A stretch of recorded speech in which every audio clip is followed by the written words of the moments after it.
श्री कृष्ण गोविंद हरे मुरारी, हे नाथ नारायण वासुदेवा। श्री कृष्ण गोविंद हरे मुरारी, हे नाथ नारायण वासुदेवा। हे नाथ नारायण वासुदेवा, हे नाथ नारायण वासुदेवा। श्रीमद् भागवत पुराण दशम स्कंद पूर्वार्ध अथ एकविंशोऽध्याय वेणुगीत। श्री शुक उवाच इत्थं शरतत्स्वच्छलजलं पद्माकर सुगंधिना न्यविशदवायुना वातं स गोपालकोच्युतः कुसुमित वनराजी शुष्मीभृंग द्विजकुलधुष्टसरसरिन्महिध्रम मधुपति वगाह्य चारयन् गः सह पशुपालबलश्चुकूजवेणुं तद वज्रस्त्रियाश्रुत्य वेणुगीतं स्मरोदयं काश्चित्परोक्षं कृष्णस्य स्वसखीभ्योऽन्वर्णयन् तद्वर्णयितुमारब्धा स्मरन्त्य कृष्णचेष्टितं नाशकन् स्मरवेगेन विक्षिप्तमनसो नृप बर्हापीडं नटवरवपु कर्णयोः कर्णिकारं बिभ्रदवासकनकपिशं वैजयन्ती च मालां रन्ध्रान् वेणोरधरसुधया पूरयन् गोपवृन्दे वृन्दारण्यं स्वपदरमणं प्राविशद गीतकीर्तिः। श्री सुखदेव जी कहते हैं, परीक्षित, शरद ऋतु के कारण वह वन बड़ा सुंदर हो रहा था। जल निर्मल था और जलाशयों में खिले हुए कमलों की सुगंध से संकर वायु मंद मंद चल रही थी। भगवान श्री कृष्ण ने गौं और ग्वाल बालों के साथ उस वन में प्रवेश किया। सुंदर सुंदर पुष्पों से परिपूर्ण हरी हरी वृक्ष पंक्तियों में मतवाले भौने स्थान स्थान पर गुनगुना रहे थे और तरह तरह के पक्षी झुंड के झुंड अलग अलग कलरव कर रहे थे, जिससे उस वन के सरोवर, नदियां और पर्वत सब के सब गूंजते रहते थे। मधुपति श्री कृष्ण ने बलराम जी और ग्वाल बालों के साथ उसके भीतर घुसकर गौं को चराते हुए अपनी बांसुरी पर बड़ी मधुर तान छिड़ी। श्री कृष्ण की वह वंशी ध्वनि भगवान के प्रति प्रेम भाव को, उनके मिलन की आकांक्षा को जगाने वाली थी। उसे सुनकर गोपियों का हृदय प्रेम से परिपूर्ण हो गया। वे एकांत में अपनी सखियों से उनके रूप, गुण और वंशी ध्वनि के प्रभाव का वर्णन करने लगी। ब्रज की गोपियों ने वंशी ध्वनि का माधुर्य आपस में वर्णन करना चाहा तो अवश्य, परंतु वंशी का स्मरण होते ही उन्हें श्री कृष्ण की मधुर चेष्टाओं की, प्रेम पूर्ण चितवन, भौहों के इशारे और मधुर मुस्कान आदि की याद हुई। उनकी भगवान से मिलने की आकांक्षा और भी बढ़ गई। उनका मन हाथ से निकल गया। वे मन ही मन वहां पहुंच गई जहां श्री कृष्ण थे। अब उनकी वाणी बोले कैसे कि वे उनके वर्णन में असमर्थ हो गई। वे मन ही मन देखने लगी कि श्री कृष्ण ग्वाल बालों के साथ वृंदावन में प्रवेश कर रहे हैं। उनके सिर पर मयूर पिच्छ है और कानों में कनेर के पीले पीले पुष्प, शरीर पर सुनहरा पीतांबर और गले में 5 प्रकार के सुगंधित पुष्पों की बनी वैजयंती माला है। रंगमंच पर अभिनय करते हुए श्रेष्ठ नट का सा क्या ही सुंदर वेश है। बांसुरी के छिद्रों को वे अपने अधरामृत से भर रहे हैं। उनके पीछे ग्वाल बाल उनकी लोक पावन कीर्ति का गान कर रहे हैं। इति वेणुरवं राजन् सर्वभूत मनोहरं श्रुत्वा व्रज स्त्रियः सर्वा वर्णयन्त्यो विरे विरे। इस प्रकार वैकुंठ से भी श्रेष्ठ और वृंदावन धाम उनके चरण चिन्हों से और भी रमणीय बन गया है। परीक्षित, यह वंशी ध्वनि जड़ चेतन समस्त भूतों का मन चुरा लेती हैं। गोपियों ने उसे सुना और सुनकर उसका वर्णन करने लगी। वर्णन करते करते वे तन्मय हो गईं और श्री कृष्ण को पाकर आलिंगन करने लगी। गोप्योजो अक्षण्वतां फलमिदं न परम विदामः शक्य पशु ननु विवेशयतोर्वस्य वर्यस्य हे वक्त्रं व्रजेश सुतयोरनुवेणुजुष्टं यैर्वा निपीतमनुरक्तकटाक्षमोक्षं च्यूतप्रवालर्बर्हस्तवकोत्पलाब्ज मालानुप्रक्तपरिधानविचित्रवेशौ मध्ये विरेज तुरलं पशुपालगोष्ठ्यां रंगे यथा नटवरो क्वच गायमानो गोप्य कमाचरदयं कुशलं स्म वेणुर्दामोदराधर सुधामपि गोपिकानां भुङ्क्ते स्वयं यद्वशिष्ठरसं हृदिन्यो हृष्यत्वचो श्रुमुचुस्तरवो यथार्या। गोपियाँ आपस में बातचीत करने लगी। अरे सखी, हमने तो आँख वालों के जीवन की और उनकी आँखों की बस इतनी ही सफलता समझी है, और तो हमें कुछ मालूम ही नहीं है वह कौन सा लाभ है। वह यही है कि जब श्याम सुंदर श्री कृष्ण और गौर सुंदर बलराम ग्वाल बालों के साथ गायों को हाँक कर वन में ले जा रहे हों या लौटा कर ब्रज में ला रहे हों, उन्होंने अपने अधरों पर मुरली धर रखी हो और प्रेम भरी तिरछी चितवन से हमारी ओर देख रहे हो, उस समय हम उनकी मुख माधुरी का पान करती रहें। अरे सखी, जब वे आम की नई कोंपलें, मोरों के पंख, फूलों के गुच्छे, रंग बिरंगे कमल और कुमुद की मालाएं धारण कर लेते ना, श्री कृष्ण के सांवले शरीर पर पीतांबर और बलराम के गोरे शरीर पर नीलांबर फहराने लगता है, तब उनका वेश बड़ा ही विचित्र बन जाता है। ग्वाल बालों की गोष्ठी में वे दोनों बीच बीच में बैठ जाते हैं और मधुर संगीत की तान छेड़ देते हैं। मेरी प्यारी सखी, उस समय ऐसा जान पड़ता है मानो दो चतुर नट रंग मंच पर अभिनय कर रहे हों। मैं क्या बताऊं उस समय उनकी कितनी शोभा होती है। अरे गोपियों, यह वेणु पुरुष जाति का होने पर भी पूर्व जन्म में न जाने ऐसा कौन सा साधन भजन कर चुका है कि हम गोपियों की अपनी संपत्ति दामोदर के अधरों की सुधा स्वयं ही इस प्रकार पिए जा रहा है कि हम लोगों के लिए थोड़ा सा भी रस शेष नहीं रहेगा। इस वेणु को अपने रस से सींचने वाली रदनियाँ आज कमलों के मिस रोमांचित हो रही हैं और अपने वंश में भगवत प्रेमी संतानों को देखकर श्रेष्ठ पुरुषों के समान वृक्ष भी इसके साथ अपना संबंध जोड़कर आंखों से आनंदाश्रु बहा रहे हैं। वृंदावनम सखी भुवो वितनोति कीर्तिम यद देवकी सुतपदाम्बुजलब्ध लक्ष्मी गोविंद वेणुमनो मत्तमयूर नृत्यम प्रेक्ष्याद्रिसान्वपरतान्य समस्त सत्वम धन्यास्म मूढ़मतयोऽपि हरिण्येता यानन्दनन्दनमोपात विचित्रवेशम् आकर्ण्यवेणुरणितं सह कृष्णसारः पूजां ददो विरर्चितां प्रणयावलोके कृष्णं निरीक्ष्य वनितोत्सवरूपशीलं श्रुत्वा च तक्वर्णितवेणुविचित्रगीतं देव्योऽभिमानगतयः स्मरन्नुन्नसारा भ्रश्यत्प्रसूनकबरा मुहुर्विनिव्यः। हरि सखी, यह वृंदावन वैकुंठ लोक तक पृथ्वी की कीर्ति का विस्तार कर रहा है, क्योंकि यशोदानंदन श्री कृष्ण के चरण कमलों के चिन्हों से यह चिन्हित हो रहा है। सखी, जब श्री कृष्ण अपनी मुनिजन मोहिनी मुरली बजाते हैं, तब मोर मतवाले होकर उसकी ताल पर नाचने लगते हैं। यह देखकर पर्वत की चोटियों पर विचरने वाले सभी पशु पक्षी चुपचाप शांत होकर खड़े रह जाते हैं।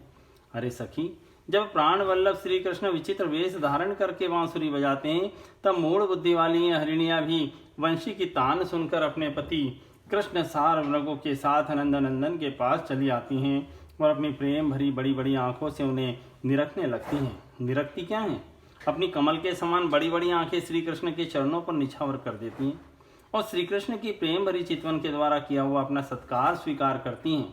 वास्तव में उनका जीवन धन्य है। हम वृंदावन की गोपी होने पर भी इस प्रकार उन पर अपने को निछावर नहीं कर पाती। हमारे घर वाले कोढ़ने लगते हैं। कितनी विडम्बना है।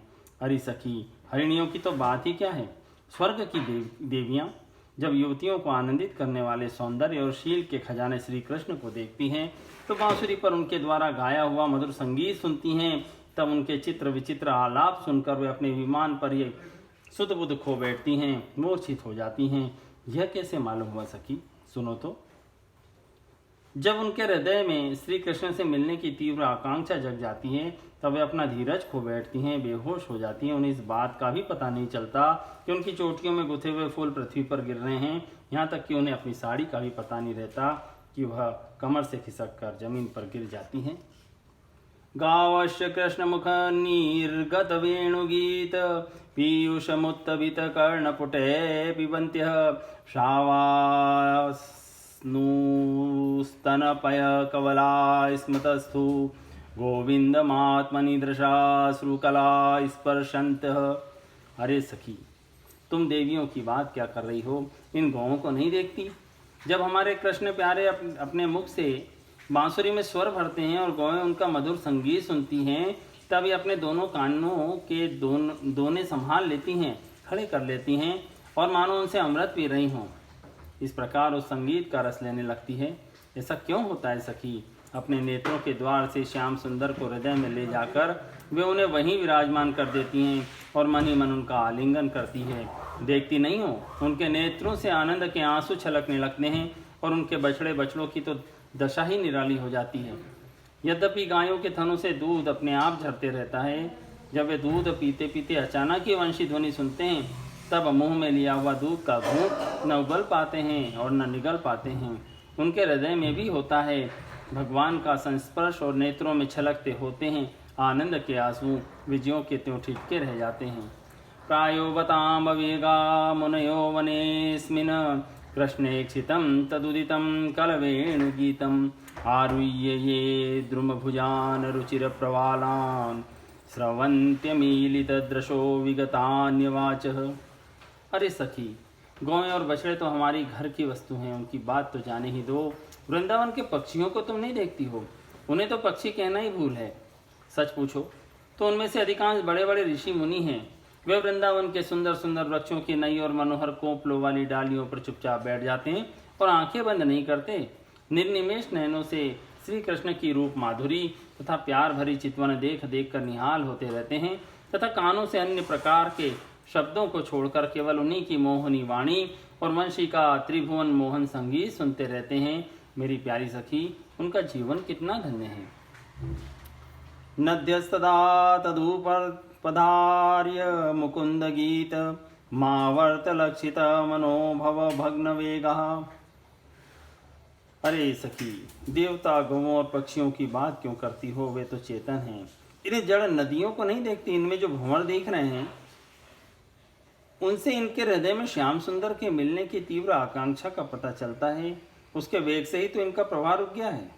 इन्होंने भी प्रेम स्वरूप श्री कृष्ण की वंश ध्वनि सुन ली थी। देखो देखो, ये अपनी तरंगों के हाथों से उनके चरण पकड़कर कमल के फूलों का उपहार चढ़ा रही हैं और उनका आलिंगन कर रही हैं, मानो उनके चरणों पर अपना हृदय ही निछावर कर रही हैं। आलिंगन स्थगित मूर्मिभुर्जैर्मुरारेर् गृह्णन्ति पादयुगलम कमलोपहारः दृष्ट्वा तपे व्रज पशून् सह राम गोपै संचारयन्त मनु वेणुमुदीरयन्तं प्रेम प्रबद्ध उदित कुसुमावलिभिः सख्युर्व्यधात स्ववपुषाम्बुदात पत्रम् पूर्णा पुलिन्द्यौरुगाय पदाब्जराग श्रीकुङ्कुमेन दायिता स्तनमण्डितेन तद्दर्शन स्मररूज स्तृणरूषितेन लिम्पन्त्याननकूचेषु जुहस्तदाधिम् हन्ताय मद्रीरबला हरिदासवर्यो यद रामकृष्ण चरण स्पर्श प्रमोदः। अरे सखियां, ये नदियां तो हमारी पृथ्वी की हमारे वृंदावन की वस्तुएं। तनिक इन बादलों को भी देखो। जब वे देखते हैं कि व्रज राजकुमार श्री कृष्ण और बलराम जी ग्वाल बालों के साथ धूप में गौएं चरा रहे हैं और साथ साथ बांसुरी भी बजाते जा रहे हैं, तब उनके हृदय में प्रेम उमड़ आता है और वे उनके ऊपर मंडराने लगते हैं। और वे श्याम घन अपने सखा घन श्याम के ऊपर अपने शरीर को ही छाता बनाकर तना देते हैं। इतना ही नहीं सखी, वे जब उन पर नन्ही नन्ही फुइयों की वर्षा करने लगते हैं, तब ऐसा जान पड़ता है कि वे उनके ऊपर सुंदर सुंदर श्वेत कुसुम चढ़ा रहे हैं। नहीं सखी, उनके बहाने से वे तो अपना जीवन ही निछावर कर देते हैं। अरे भटू, हम तो वृंदावन की इन भीलनियों को ही धन्य और कृतकृत्य मानती है। ऐसा क्यों सखी? इसलिए कि इनके हृदय में बड़ा प्रेम है। जब ये हमारे प्यारे कृष्ण को देखती हैं, तब इनके हृदय में भी उनसे मिलने की तीव्र आकांक्षा जाग उठती है। इनके हृदय में भी प्रेम की व्याधि लग जाती है। उस समय ये क्या उपाय करती है, यह भी सुन लो। हमारे प्रीतम की प्रेयसी गोपियाँ अपने वक्ष स्थलों पर जो केसर लगाती हैं, वह श्याम सुंदर के चरणों में लगी होती हैं और जब वे वृंदावन के घास पात पर चलते हैं तब उनमें भी लग जाती हैं। ये सौभाग्यवती भीलिनियाँ उन्हें उन तिनकों पर से छुड़ाकर अपने स्तन और मुखों पर मल लेती हैं। इस प्रकार वे अपने हृदय की प्रेम पीड़ा शांत करती हैं। अरे गोपियों, यह गिरिराज गोवर्धन तो भगवान के भक्तों में बहुत ही श्रेष्ठ है। धन्य है इसके भाग्य। देखती नहीं हो हमारे प्राण वल्लभ श्री कृष्ण और नयनाभिराम बलराम के चरण कमलों का स्पर्श प्राप्त करके यह कितना आनंदित रहता है। इसके भाग्य की सराहना कौन करे। यह तो उन दोनों का, ग्वाल बालों और गौओं का बड़ा ही सत्कार करता है। मानं तनोति सह गोगणयोस्तयोर्यत पानीयसूयक वसकंदर कंदमूले गागोपकैरनु वनं नयनोरुदार वेणुस्वने कल्पदे स्तनुभ्रस्सु सख्यः अस्पन्दनं गतिमतां पुलकस्तरूणां निर्योगपाशकृतलक्षणयो विचित्रम्। एवं विधा भगवतो या वृन्दावनचारिण वर्णयन्त्यो मिथो गोप्य क्रीडास्तन्मयतां ययुः। यह तो उन दोनों का, ग्वाल बालों और गौओं का बड़ा ही सत्कार करता है। स्नान पान के लिए झरनों का जल देता है, गौओं के लिए सुंदर हरी हरी घास प्रस्तुत करता है, विश्राम करने के लिए कंदराएं और खाने के लिए कंदमूल फल देता है। वास्तव में यह धन्य है। हरि सखी, इन गोरे सांवरे किशोरों की गति तो निराली ही है। जब वे सिर पर नोवना दूते समय गाय के पैर बांधने की रस्सी लपेटकर और कंधों पर फंदा भागने वाली गायों को पकड़ने की रस्सी रखकर गायों को एक वन से दूसरे वन में हाँक कर ले जाते हैं। साथ में ग्वाल बाल भी होते हैं और मधुर मधुर संगीत गाते हुए बांसुरी की तान छेड़ते हैं। उस समय मनुष्यों की तो बात ही क्या, अन्य शरीरधारियों में भी चलने वाले चेतन पशु पक्षी और जड़ नदी आदि तो स्थिर हो जाते हैं तथा अचल वृक्षों को भी रोमांच होता है। जादू भरी वंशी का और क्या चमत्कार तुम्हें सुनाऊं। परीक्षित, वृंदावन विहारी श्री कृष्ण की ऐसी एक नहीं अनेक लीलाएं हैं। गोपियां प्रतिदिन आपस में उनका वर्णन करती और तन्मय हो जाती। भगवान की लीलाएं उनके हृदय में स्फुरित होने लगती। इति श्रीमद्भागवते महापुराणे पारमहंस्यां संहितायां दशम स्कंदे पूर्वार्धे वेणुगीतनामेकविंशोऽध्याय सम्पूर्णम्।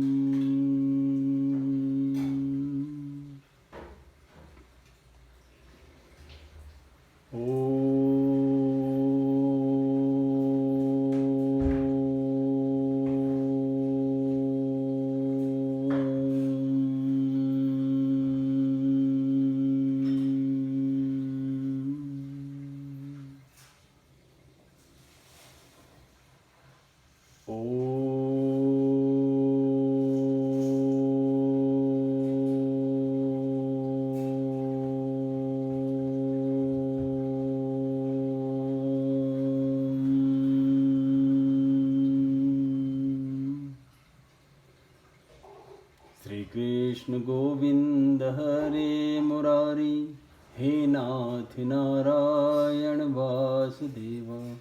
श्री कृष्ण गोविंद हरे मुरारी, हे नाथ नारायण वासुदेव। हे नाथ नारायण वासुदेव, हे नाथ नारायण